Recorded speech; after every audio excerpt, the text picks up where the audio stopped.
everyone, it's me again, Kirstie. I hope you're all well. My next book that I'll be reading is Finding Nemo. This story shows the importance of staying safe. I will be reading a page and then showing you the pictures for a good visual aid. So, Finding Nemo. Nemo, the little clownfish, couldn't wait for his first day at school, but his father, Marlin, was nervous. His son was small and not much of a swimmer yet. Marlin left Nemo with Mr. Ray, the teacher, but then he found out the class was going on a trip to the drop-off. And beyond that was the dangerous open sea. Marlin raced off to find the group. So here we see Marlin, Nemo, Mr. Ray and the class.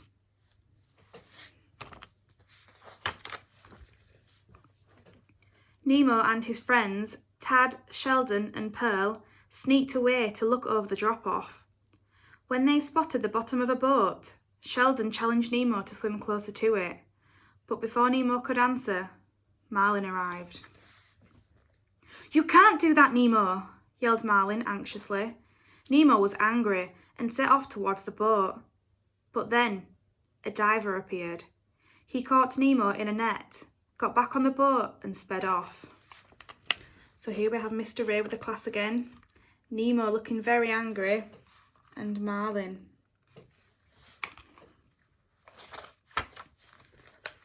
The diver was Dr. Sherman, a dentist from Australia. He put Nemo into an aquarium with a group of fish who called themselves the Tank Gang.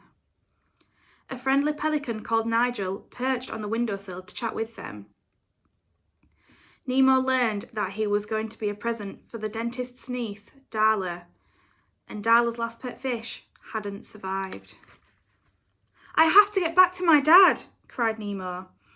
The leader of the Tank Gang, Gil, promised to help the little fish escape. So we have the pelican, Nigel, Nemo and the Tank Gang.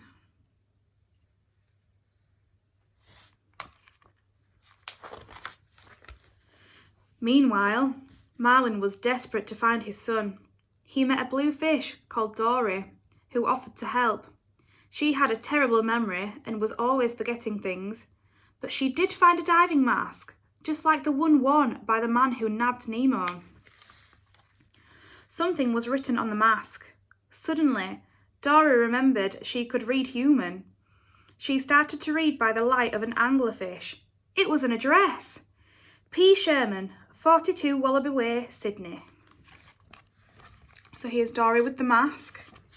We have Marlin holding the light by an anglerfish.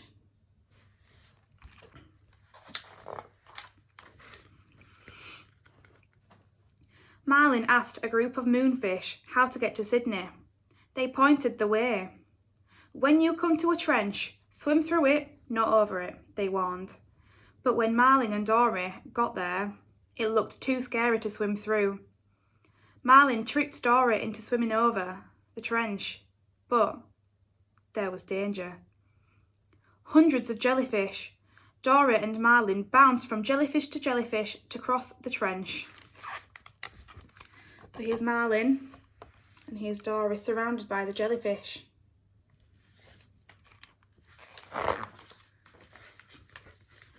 Dory got caught by one of the jellyfish, but Marlin freed her. Then everything went black, and when he awoke, he was riding on a turtle called Crush. Crush was on his way to Sydney, so Marlin and Dory hitched a ride. Marlin told the turtles about his search for Nemo, and they passed the story on to other sea creatures. Soon, Nigel the pelican heard about it. So here's Crush, here's Marlin, and we have Dory on another turtle.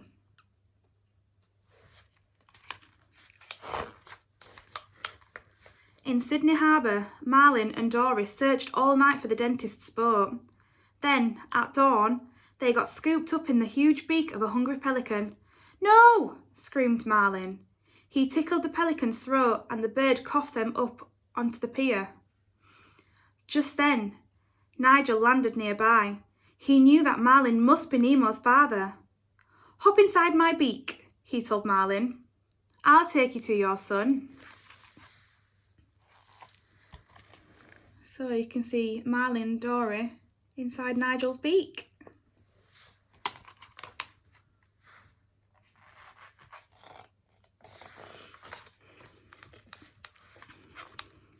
Back at the dentist's, Dr. Sherman put Nemo in a bag of water to give to Darla. Nemo played dead, hoping that they'd flush him down the toilet. Suddenly, Nigel, Marlin and Dory appeared. "What the?" exclaimed the dentist, dropping the bag and shooing Nigel out of the window. So there's Nigel, Marlin and Dory in the dentist, and there's Darla, and here's Nemo playing dead in a bag.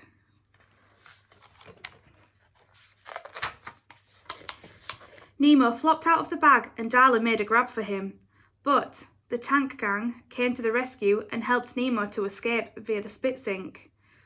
Whoosh! He shot down the plug hole and gurgled through the pipes. It was quite a ride. So here's Darla and Nemo.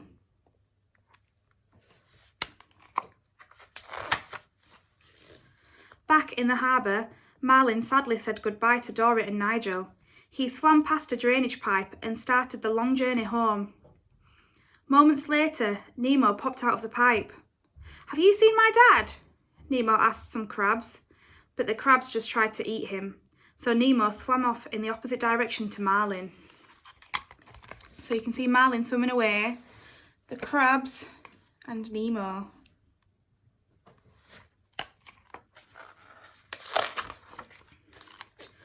Soon, Nemo found Dory. "I think I lost somebody," she said sadly. Then suddenly, she remembered. "Nemo, I know your father!" she cried. Dory and Nemo made the crabs tell him about Marlin, and they set off after him. Nemo spotted his dad in a shoal of fish, just in time to see them all get caught in a huge net. Nemo told the fish to swim towards the ocean floor.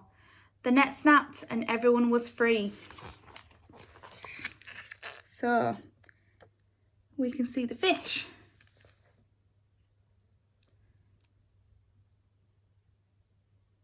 Aww.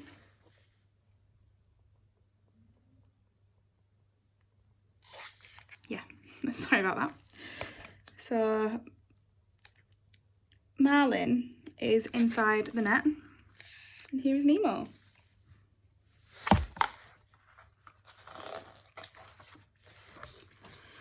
Nemo and his father were reunited. They took Dory back to the reef and Nemo started school again. But just as the lesson was about to begin, Nemo swam to Marlin and gave him a great big hug. "Love you, Dad," he said. "I love you too, son," said Marlin. "Now, go have an adventure."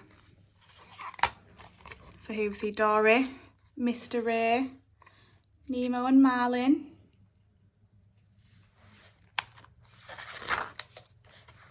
The end. I hope you enjoyed that.